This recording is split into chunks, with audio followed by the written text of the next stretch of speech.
आगे भी चलेगा, क्योंकि ममता बनर्जी जो है सबसे बड़ा, मैं पहले ही बोल रहा हूँ, वो खुद एक बेनिफिशियरी है। उसके पास उसके भाई ने भी पैसा खाया, कार्तिक बनर्जी खुद पैसा खाया है। मैं तो नाम ओपन कैमरा बोल रहा हूँ, हमारे पास पूरा सबूत है। जो शताबुद्दीन है, जो लक्ष्मी टुंगा है, जिसके लिए हम लोग एफआईआर किए थे, और उसके लिए ममता बनर्जी इंसान अली बोल के एक इंसान है, जो इंसान अली बोल के एक बंदा है जिसको नौकरी दिए गए हैं, उससे कम एलिजिबल, शताबुद्दीन और लक्ष्मी टुंगा से कम एलिजिबल इंसान है इंसान अली। उसके साथ ममता बनर्जी डायरेक्ट फ़ोन पे बात किया है। आप यहाँ से नॉर्थ 24 परगना के अंदर चले जाइए, मामा भागने बोल के एक गाँव है, वहाँ पे सैकड़ों के तादाद में इंसान पैसा देके नौकरी लिया है। और पैसा दिया है कौन, पैसा लिया है कौन, सबको पता है। एमएलए लाभली मोहित्रो से शुरू करके स्टार्ट करके कार्तिक बनर्जी, सब ने पैसा खाए हैं। अभिषेक बनर्जी का ऑफिस में पैसे गए हैं। जो कालीघाटेर काकू, जो सुजय कृष्ण भद्र जिसको हम बोलते हैं, जो अभी कस्टडी में, उसने भी पैसा खाया है। इसमें सब प्रूव्ड है, ऑन रिकॉर्डेड है, ये सब पता है। ये ममता बनर्जी के इशारा नहीं रहते, ममता बनर्जी का अगर ग्रीन सिग्नल नहीं होता है तो किसके सर पे कितना सर है, किसके गर्दन पे कितना सर है, वो अकेला खुद के बलबूते पे ये कर सकेंगे। सुपर न्यूमेरी पोस्ट जो क्रिएट किया था, जो कैबिनेट मिनिस्ट्री के अंदर, कौन सा मिनिस्टर का साइन होता है? चीफ मिनिस्टर का साइन के अलावा ये कर सकता है कोई नहीं कर सकता है। ये सब जानते हैं, आज के तारीख में सबके सामने सब ये जो है क्लियर है। यस, वो फाइनल जजमेंट ही दिया गया है कल, जो सुप्रीम कोर्ट में दिए गए थे। मैं खुद वर्चुअल में एफआईआर था शताबुद्दीन और लक्ष्मी टुंगा की तरफ से, जो वैलिडेट कैंडिडेट है। और एसएससी में जो फाइनल जजमेंट हुआ है, जो 19,000 कैंडिडेट है, जो कि सुपर न्यूमेरी पोस्ट क्रिएट करने से पहले जो पोस्ट हुआ था, मतलब जो अप्रूवल हुआ था, जो अपॉइंटमेंट लेटर दिए गए थे बिफोर सुपर न्यूमेरी पोस्ट क्रिएशन, वो वैलिडेट माना जाता है। उसका संख्या लगभग 19,000 के आसपास है, 19,000 वो वैलिडेट है। वो लोग 31 दिसंबर तक अपने स्कूल में जा सकते हैं और उसका सैलरी भी प्रोवाइड होगा। मगर जो स्टेट गवर्नमेंट के तरफ से एक हलफनामा दिए गए थे, जो कि बोला था 1 मई के अंदर वो जो 3 महीने का अंदर कुछ एक एग्ज़ाम होना है, जो एसएससी ने हलफनामा दे के बताया है कि 3 महीने के अंदर सुप्रीम कोर्ट का जो प्रीवियस जो इंटरिम ऑर्डर था, जो 3 महीने के अंदर एग्ज़ाम दे के जो वैलिडेट कैंडिडेट है, जो टेंटेड कैंडिडेट नहीं है, वो लोग जिसको सुप्रीम कोर्ट के आदेश के तौर पे जिसको बोला गया था कि सैलरी का 12% वापस देना पड़ेगा, वो लोगों को छोड़ के, जो आइडेंटिफाइड और टेंटेड नहीं है, वो लोगों को छोड़ के बाकी जो 19,000 है, वो लोग एग्ज़ाम दे के फिर से एग्ज़ाम में बैठ सकते हैं और फिर से एग्ज़ाम दे के अपना एलिजिबिलिटी की साबित करके फिर से अपॉइंट होना है उनको। 2016 का जो एसएससी पैनल था उसके बात कर रहा हूँ मैं। और उसके जो चलते जो जजमेंट दिए गए हैं, जो 19,000 का जो एग्ज़ाम, 19,000 का जो परीक्षा दिए थे, 19,000 कैंडिडेट जो वैलिडेट कैंडिडेट है, सुप्रीम कोर्ट का ऑब्जर्वेशन है, जो सुपर न्यूमेरी पोस्ट क्रिएट करने से पहले जिसका अपॉइंटेड हुआ है वो वैलिडेट है। जिसके चलते सुप्रीम कोर्ट ने ये रायदान हुआ है सुप्रीम कोर्ट में कल, जो 19,000 कैंडिडेट है वो अपने स्कूल में जा सकते हैं, बेशक उसका सैलरी भी मिलेगा। और जो 31 दिसंबर तक, क्योंकि जो एसएससी से दिए गए हलफनामा में वो लोग बोले थे कि 3 महीने के अंदर जो वो परीक्षा लेंगे उसका नोटिफिकेशन देंगे 1 मई में। तो इसके लिए सुप्रीम कोर्ट ये 31 दिसंबर तक मोहलत दिए है उन लोगों को।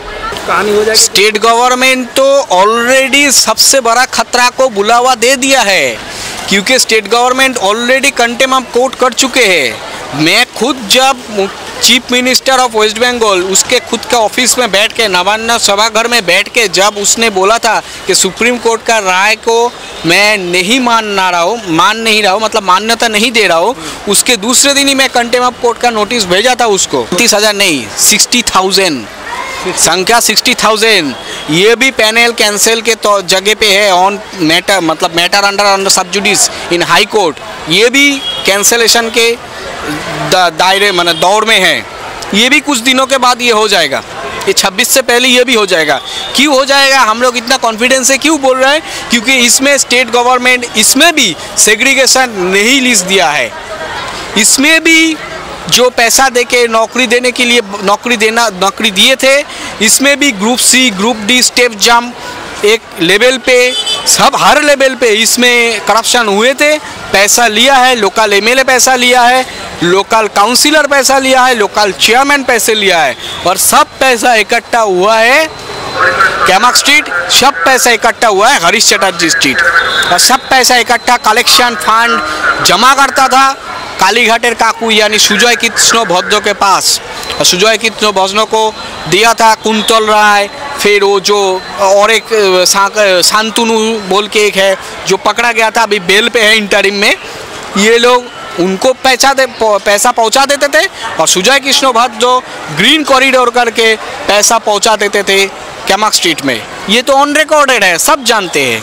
वो जितना बार जमानत का अपील करेगा उतना बार ही वो डिसमिस होगा, क्योंकि एसएससी मामले में जो पैसा है जो कलेक्शन किए हैं ममता बनर्जी की इंस्ट्रक्शन पे पार्थो चटर्जी फील्ड में उतर के, और उसके कुछ हैंड्स था, कुछ ब्रोकर टाइप का था, उन लोगों को दे के वो पैसा कलेक्शन किए थे। जो कि पैसा जब हम सीबीआई का रेड देखे थे, पूरे दुनिया देखा था कि सीबीआई का रेड जब हुआ था अर्पिता के घर पे, जो पार्थो चटर्जी का जो दोस्त है या कोई भी है व्हाटएवर, उसके घर पे इतना असेंबल पैसा, गहना और ओएमआर शीट का जो कवर के अंदर पैसा, ये सब मिला था। ये किसका पैसा है और किसने रखने बोला है? फ्यूचर में ये सब आएंगे, बाहर निकालेंगे। पार्थो चटर्जी अगर मुंह एक बार खोलेंगे ना, ममता सीधा अंदर चला जाएगा।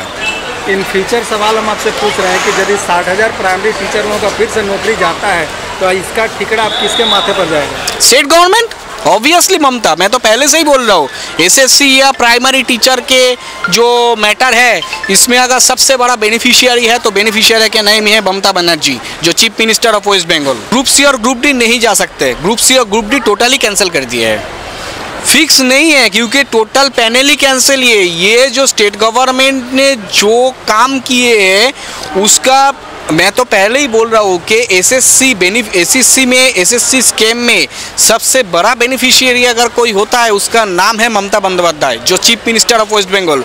वो खुद सबसे बड़ा बेनिफिशियरी है ये एसएससी स्कीम में, क्योंकि वो जो नेताजी इंडोर में जिस दिन सबको लेके जो मीटिंग किए थे, उस दिन उसका ताकत नहीं हुआ बोलने का कि, और उसका कैबिनेट का जो हायर सेकेंडरी मिनिस्टर जो ब्रात्य बसु जो रहते हैं, यहाँ का जो दमदम का जो एमएलए भी है लोकल, उसका ताकत नहीं हुआ बोलने का कि मेरा कैबिनेट एक पैसा का भी करप्शन से जुड़े नहीं हुए हैं। ये ताकत इसका ये जो स्पीच है ये बोले नहीं ये सीएम, ये कुछ एक पॉलिटिकल पार्टी को टारगेट किया है, कुछ एडवोकेट को टारगेट किए हैं। पूरा नेताजी इंडोर स्टेडियम में वो चाहते तो मिरर इमेज, फिर ओएमआर शीट और मदर डिवाइस वो आराम से ये पब्लिश कर सकते थे, वो ट्रांसपेरेंट कर सकते थे। हम तो पहले से, हम क्या एसएससी में जो 19,000 जो वैलिडेट कैंडिडेट है वो पहले से ही बोल रहा है कि उसका ओएमआर शीट आप पब्लिश कीजिए, उसका मिरर शीट आप पब्लिश कीजिए। सीबीआई के तरफ से जो मदर डिवाइस एसएससी को हैंडओवर किया है in front of supreme court, वो आप पब्लिश कीजिए। उसमें तो सब सारा सच का सच, झूठ का झूठ, दूध का दूध और पानी का पानी वहीं पे हो जाएगा। वो कर नहीं रहा है, क्योंकि वो अगर करेगा तो वो साबित हो जाएगा कितने इंसान के पास से वो पैसा लिया है, इसके वजह से वो नहीं कर रहा है। तब जाके उसका थोड़ा वो जो वॉइस है वो थोड़ा नरम हो गया था। उसके चलते वो पहले दूसरा कंटेम्प्ट ऑफ कोर्ट किए थे उसने स्टेट गवर्नमेंट के तरफ से पोर्टल जो अपने पेमेंट मतलब सैलरी पोर्टल ओपन किए थे, जो कि गलत है। सुप्रीम कोर्ट में कोई भी वर्डिक्ट में तब तक के लिए कोई इंस्ट्रक्शन नहीं था कि आप सैलरी पोर्टल ओपन कर सकते हो। ये कंटेम्प्ट ऑफ कोर्ट है, और अभी जो ये किए हैं सुप्रीम कोर्ट के राय के बाद वो जो डिसीजन ले रहा है उसका खुद का डिसीजन है, और वो अगर सुप्रीम कोर्ट को ऑर्डर के खिलाफ जाके कुछ प्रॉब्लम मतलब कुछ खुद से कोई कदम ले रहा है तो कंटेम्प्ट ऑफ कोर्ट होगा, उसके चलते भी कंटेम्प्ट ऑफ कोर्ट होगा फ्यूचर में। ब्रात्य बसु खुद प्रेशर में है उसके कैबिनेट के अंदर, पहली बात है। दूसरा बात है अगर सीबीआई सही तरीके से काम नहीं करता है तो पार्थो चैटर्जी और अर्पिता के घर पे जो हजारों को तादाद में पैसा, जेवर, ओएमआर शीट रखा गया था, किसने सीज किया था? बंगाल पुलिस सीज किया था क्या? सीआईडी सीज किए थे? काम तो ये सीआईडी को करना चाहिए था, काम तो ये बंगाल पुलिस को करना चाहिए था। सीबीआई आए तो बाद में, कोर्ट होने के बाद सीबीआई हुआ था। जस्टिस अभिजीत गांगुली ने उस टाइम जो जस्टिस थे, एक्स जस्टिस अभिजीत गांगुली, इसका इंटरिम जजमेंट दिया था कि ये एसएससी में सीबीआई इंक्वायरी होगा, तब जाके ये सीबीआई इन्वॉल्व हुआ है। उससे पहले का पार्ट तो ममता को खुद को करना चाहिए था, सीआईडी को देके, वो तो उसमें फेलियर हो गया था। अभी जो बोल रहा है ये सब आईवॉश करने के लिए बोल रहा है, बाकी और कुछ नहीं है। 2026 में चुनाव सामने है, करप्शन को छुपाने के लिए, करप्शन को दबाने के लिए ये सब बोल रहा है। विकास रंजन भट्टाचार्य सर तो ओएमआर शीट प्रिजर्व नहीं करेंगे, विकास रंजन भट्टाचार्य जी तो मिरर शीट प्रिजर्व नहीं करेंगे, विकास रंजन भट्टाचार्य के पास तो मास्टर डिवाइस, मदर डिवाइस नहीं होगा, तो विकास रंजन भट्टाचार्य क्या करेंगे? विकास रंजन भट्टाचार्य उसका जो मतलब पानी फेंक दिया, उसका जो करप्शन है उसमें पानी फेंक दिया, इसलिए विकास रंजन भट्टाचार्य के खिलाफ इतना गुस्सा है। जाहिर सा बात है, तुम चोरी करोगे तो तुम किसके खिलाफ जो नाखुश रहोगे? तुम पुलिस को ही तुम गुनहगार मानोगे, वो ही मान रहा है, वो उसको ही गुनहगार मान रहा है, तो उसके लिए तो पूरा देश आज जाना है। अगर अभिजीत गांगुली का जजमेंट, उसके बाद तो अभिजीत गांगुली जब एमपी हुए थे तो उसके जजमेंट के लिए लेने के, उसके जजमेंट के चैलेंज करके तो सुप्रीम कोर्ट में गए थे। कल्याण बंदोपाध्याय उसका एमपी है, वो तो गए थे सुप्रीम कोर्ट में चैलेंज करने, स्टे तो आज के तारीख में ही नहीं निकाला गया। मगर ये साबित हो गया कि अभिजीत गांगुली उस टाइम जो जजमेंट दिया था वो करेक्ट जजमेंट था। अगर वो जजमेंट सही नहीं होता तो आज के तारीख में बंगाल में इतना बड़ा घोटाला, इतना बड़ा स्कैम का पर्दाफाश पूरे जनता के सामने नहीं हो पाता।